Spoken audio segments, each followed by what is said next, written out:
Hello friend, this is Monica. आज हम लोग करने जा रहे हैं प्रिटेरिटुम, वो भी इरेगुलर वर्ब का। तो प्रिटेरिटुम बेसिकली होता है पास्ट टेंस, जो कि हम कर चुके हैं हेल्पिंग वर्ब का भी और रेगुलर वर्ब का भी। ठीक है, तो प्रिटेरिटुम हो गया पास्ट टेंस। जैसे मैंने ये एप्पल खाया, मैं पास्ट इवेंट को डिस्क्राइब करने के लिए प्रिटेरिटुम यूज करती हूँ। ठीक है, तो आज करेंगे इरेगुलर वर्ब का। इरेगुलर वर्ब का मतलब होता है when there is no fixed pattern, कोई फिक्स पैटर्न नहीं है। तो अब हम इस केस में क्या करेंगे, हमें याद ही करना पड़ेगा। जैसे हमारी वर्ब है, मैं आपको एक एग्जांपल देती हूँ।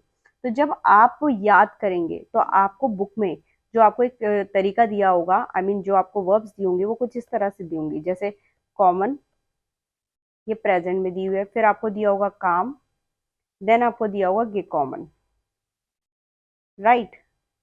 तो कॉमन जो है ये तो प्रेजेंट की इन्फिनेटिव फॉर्म है।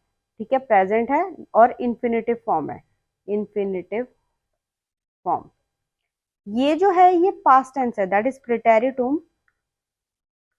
लेकिन ये जो क्या ये है, ये इश की कॉन्जुगेशन है, इश या एयरजीएस की। और ये है आपका पार्टिसिप परफेक्ट। पार्टिसिप परफेक्ट का मतलब होता है प्रेजेंट परफेक्ट, राइट।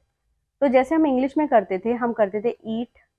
जैसे ये इसी को ले लेते हैं, अगर मैं इसको इंग्लिश में करती हूँ तो क्या होता है, कम, केम, कम, राइट। तो ये third form of the verb हो गई, ये पास्ट टेंस हो गई, इन्फिनेटिव फॉर्म हो गई। तो ये कम हो गया, ये हमारा प्रेजेंट में एक वर्ब होती है जिसको हम कॉन्जुगेट करते हैं अपने सब्जेक्ट के अकॉर्डिंग। यहाँ जो दी हुई है वो इन्फिनेटिव फॉर्म नहीं दी हुई पास्ट टेंस की, यहाँ इसकी कॉन्जुगेशन दी हुई है, उसको हम इन्फिनेटिव बनाएंगे। और ये है पार्टिसिप परफेक्ट, ये third form of the verb है। जब हम पार्टिसिप परफेक्ट करेंगे तो आपको समझ आ जाएगा। तो अभी हमारा काम यहाँ पर है। तो इररेगुलर वर्ब में क्या करना है, you have to learn it, there is no shortcut. जैसे कि मैंने आपको बताया था, इंग्लिश में रेगुलर क्या होता था, जैसे मेरी वर्ब है डिसाइड, तो आपने इसको पास्ट टेंस बनाना है तो क्या कर दोगे, डिसाइडेड, बस ईडी लगा दिया या जस्ट डी लगा दिया। और अगर मेरी वर्ब थी ईट और यहाँ हो गई एट, तो ये चेंज हो गई, ये हमारी इरेगुलर वर्ब हो गई इंग्लिश की, और ये रेगुलर वर्ब हो गई आपकी इंग्लिश में। बट जर्मन में क्या होता है, जर्मन में भी ऐसी होता है रेगुलर इरेगुलर। रेगुलर में एक फिक्स पैटर्न होता है कि कोई भी वर्ब हो लास्ट थर्ड लेटर टी लगा दो और उसको कॉन्जुगेट कर दो। बट इरेगुलर में कोई ऐसी कैटेगरी नहीं है, इरेगुलर हमें याद ही करना पड़ेगा। यानी कि आप अपनी बुक से याद करेंगे कॉमन, काम के कॉमन, यानी कि काम हमने याद कर लिया भाई, प्रिटेरिटुम में काम होता है कॉमन का। तो जो ये काम होता है ये इसकी कॉन्जुगेशन है, यानी कि ये इश की कॉन्जुगेशन है काम। तो डू की कॉन्जुगेशन क्या हुई, इसी में एस टी लगा दो, काम्स्ट।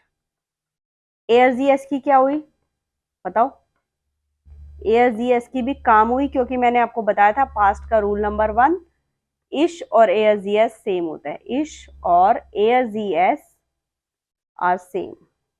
ठीक है, सेम होते हैं। तो हमने क्या किया, इश काम, do calms, air G S काम, वियर जी कामन, ये हमने, अब काम है ना उसमें ई एन लगा दिया, और ईयर में काम, एम टी लगा दिया। कि जैसे कि हमारा लगता है यहां पर, अब ये मत कर देना इश में ई लगा दिया, इश काम, नहीं, वो जो लिखा हुआ है वो इश की कॉन्जुगेशन है, बस आपको एज इट इज उठा लेनी है। इश काम और एयर जी एस भी सेम होता है, तो ये दो तो सेम ही हो गए। डू में एस टी जोड़ दिया, एयर जी एस में, वीयर जी जी में ई एन, और ईयर में टी, बस। तो ये इश काम, यानी कि हमारी वर्ब थी कॉमन, ये प्रेजेंट में थी, इसका पास्ट बना इन्फिनेटिव फॉर्म जो बनी कामन, राइट। और इश काम हो गया, do calms, air G S काम, वीयर जी जी कामन, ईयर काम। तो अगर मुझे बोलना है आई केम, तो मैं क्या बोलूंगी, इश काम, इश काम, नहीं, इश काम दामाल्स, मतलब मैं पहले आ चुकी हूँ, आई केम बिफोर या फ्रूअर अर्लियर, इश काम। तो ई नहीं लगाना, ये नॉर्मली हम क्या करते हैं, हमारी आदत होती है वर्ब उठाई, रूट उठाई और ई लगा दिया, नहीं, वो जो आपको कॉन्जुगेशन दी है वो इश की ही दी है, इश और एयर जी एस की। डू में आपने एस टी लगा दिया, वी एस जी जी में ई एन, और ईयर में टी, राइट। इश काम, और वर्ब स्मॉल लेटर में आएगी। एक और एग्जांपल ले लेते हैं, जैसे हमारी वर्ब है गेहन। ठीक है, आप बुक में याद करेंगे, गेहन हमारी वर्ब है, पास उसका दिखा होगा गिंग, और ये परफेक्ट होगा गे कॉमन। तो अभी हम सॉरी गेगांगन,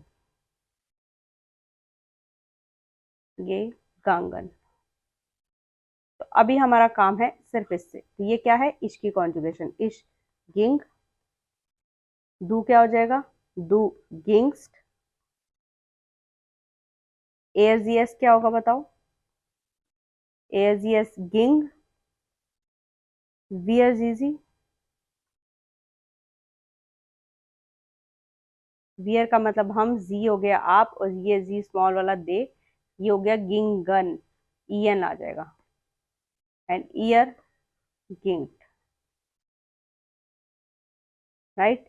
इश गिंग, डू गिंग्स्ट, एस गिंग, वियर जीजी गिंगन, ईयर गिंग, राइट, टी आ जाएगा। तो ये हमारा पास्ट टेंस हो गया, यानी कि आई वेंट, गेहन का मतलब टू गो होता है ना, पास्ट टेंस में वेंट हो जाता है, तो इश गिंग मतलब मैं गई, और प्रेजेंट में बनाते हैं इश गेह, हमने एक्चुअल फॉर्म वर्ब उठाई और उसको कॉन्जुगेट कर दिया। लेकिन यहाँ नहीं होता, यहाँ याद करना होता है प्रिटेरिटुम, और उसके अकॉर्डिंग हम कॉन्जुगेट कर देते हैं। इश की कैटेगरी हमें, इश की कॉन्जुगेशन हमें ऑलरेडी दी होती है, दू में एस टी लगा दो, एजीएस में वही सेम लगेगा, गिंग, बीएसजीजी में गिंगन, ईएन लग जाएगा, ईयर में टी लगता है, गिंग, राइट। तो अगर आपको बोलना है कि मैं लास्ट ईयर जर्मनी गई थी, तो आप कैसे बोलोगे, लेट्स टेस्ट यार, ging ich nach Deutschland, I went to Germany। ठीक है, ये लेट्स यार हो गया। तो अगर आपको लास्ट मंथ बोलना है तो बोलोगे लेट्सन, बस ईएन आ जाएगा, मोनाट, ईएन क्यों आया, एडजेक्टिव एंडिंग, मंथ देयर होता है इसलिए लेट्सन हो गया, गिंगेश नाग डॉइचलैंड। ठीक है, लेट्स यार, लेस्टो वोको, लास्ट वीक, 3 दिन पहले, फोद्राय टागन, 3 दिन पहले। ठीक है, गेस्टन, गेस्टन मतलब यस्टरडे, फोर गेस्टन मतलब डे बिफोर यस्टरडे,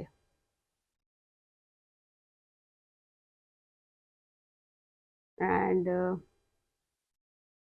गेस्टन, फोर ड्राइटागन, लेट्स वोकल, लेट्स मोनाट, लेट्स यार, राइट।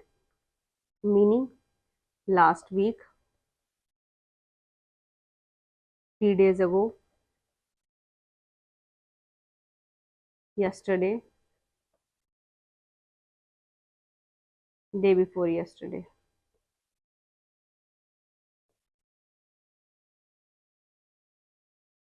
ठीक है, last week, 3 days ago, yesterday and day before yesterday, right.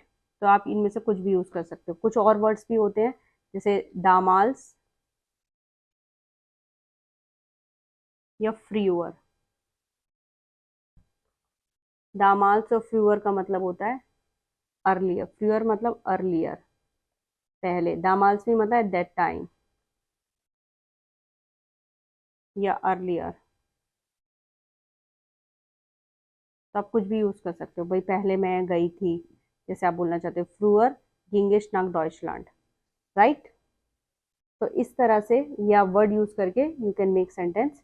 आप गेस्टन फर्स्ट पोजीशन पे भी लिख सकते हो, थर्ड पे भी लिख सकते हो, आप ऐसे भी लिख सकते हो, गेस्टन आस इश an apple, yesterday I ate an apple.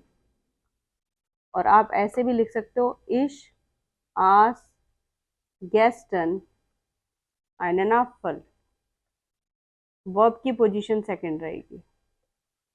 और आप इसे ऐसे भी बोल सकते हो, आइनना फल, वो आइनन ही रहेगा, आस इश, सब्जेक्ट या तो फर्स्ट या थर्ड, गेस्टन। आप किसी भी तरीके से बोल सकते हो। ये आज सेकंड रहेगा, ये है एट, ये ईट का पास्ट है बेसिकली, दिस इज ईट होता है, तो ईट मतलब खाना, इसका पास्ट होता है आज, और ये होता है गिगैसन प्रेटेरिटुम, नी प्रेजेंट परफेक्ट, राइट। ईट आज गिगैसन, तो हमें ये यूज करना है, ये इश की कॉन्जुगेशन है, गेस्टन आज से नाफल, इश आज गेस्टन नाफल, या आइन नाफल आज से गेस्टन, कहीं भी कैसे भी यूज कर सकते हो, वर्क की पोजीशन सेकंड रहेगी। तो ये इरेगुलर है, राइट। तो ये हमने हमने पास्ट टेंस किया था इरेगुलर वर्ब का। आई होप आपको समझ में आया होगा। Thank you very much, thank you very much.